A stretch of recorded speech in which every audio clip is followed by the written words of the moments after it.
Finally বন্ধুসকল আজিৰ দিনটোতে মিছন বসুন্ধৰা 3.0 ওপৰত অসম চৰকাৰৰ ফালৰ পৰা আহি পৰিছে এটা ভাল খবৰ।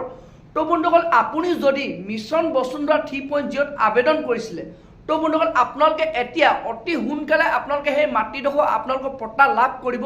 তো বন্ধুসকল যোনটো নেকি অসম চৰকাৰৰ ফালৰ পৰা বৰ্তমান মুখ্যমন্ত্ৰী ডাঙৰীয়াই ঘোষণা কৰিছে যে আপোনালোকে এইবাৰ যোনটো নেকি আপোনালোকৰ যেনে ধৰণৰ আপোনালোকৰ মাটি নহওক আপোনালোকে এইবাৰ 3 প্ৰজন্মৰ আপোনালোকৰ প্ৰমাণ পত্ৰ আপোনালোকে দিব নালাগে।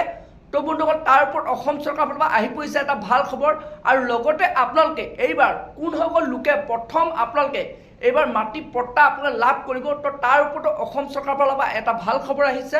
তো তাৰে লগতে বন্ধুসকল মিছন বসুন্ধৰাৰ ওপৰত আৰু কেইটামান গুৰুত্বপূৰ্ণ খবৰ আজি বৰ্তমান মুখ্যমন্ত্ৰী ডাঙৰীয়াই ঘোষণা কৰিছে।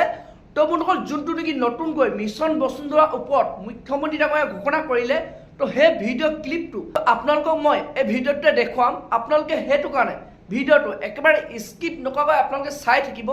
আৰু লগতে যদি আপোনালোকে মোৰ চেনেলটোত নতুনকৈ ভিজিট কৰিছে চেনেলটো লাইক এটা কৰিব, পাৰিলে ছাবস্ক্ৰাইব কৰিব। যেতিয়া এনেধৰণৰ খবৰবোৰ আহি থাকে তো প্ৰথমে আপোনালোকে সেই ভিডিঅ'টো লাভ কৰিব পাৰিব। তো বলক বন্ধুসকল আপোনালোকক মই এতিয়া দেখুৱাই আছোঁ যোনটো নেকি বৰ্তমান অসম চৰকাৰৰ ফালৰ পৰা মুখ্যমন্ত্ৰী ডাঙৰীয়াই ঘোষণা কৰিছে মিছন বসুন্ধৰা 3.0 ওপৰত।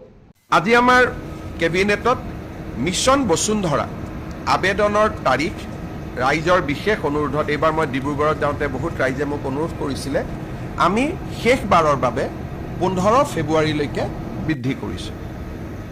লগতে আমি আপোনালোকে জানে যে 3টা প্ৰজন্মৰ প্ৰমাণ বসুন্ধৰাৰ কাৰণে schedule tribe, schedule caste, T tribe আৰু গোৰ্খা লোকসকলে দিব নালাগে।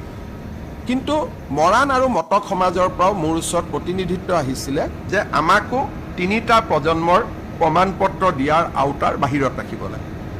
আজি আমি কেবিনেটে কোচ ৰাজবংশী, মৰাণ, মটক, চুতীয়া আৰু আহোম সম্প্ৰদায় বা আহোম জনগোষ্ঠীৰ লোকসকলক মিছন বসুন্ধৰা আঁচনিৰ বাবে প্ৰয়োজনীয় 3টা প্ৰজন্মৰ আবেদনৰ পৰা তেওঁলোকক এক প্ৰকাৰ ক'ব গ'লে আমি ৰিলিজ কৰি দিছোঁ বা আন ভাষাত ক'ব গ'লে তেওঁলোকে 3টা প্ৰজন্মৰ চাৰ্টিফিকেট দিব নালাগে।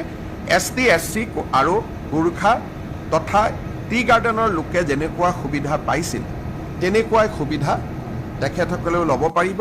কোচ ৰাজবংশী, মৰাণ, মটক, চুতীয়া, আহোম সম্প্ৰদায়ে এতিয়াৰ পৰা আৰু 3টা প্ৰজন্মৰ চাৰ্টিফিকেট তেওঁলোকে দিয়াৰ প্ৰয়োজনীয়তা নাথাকিব।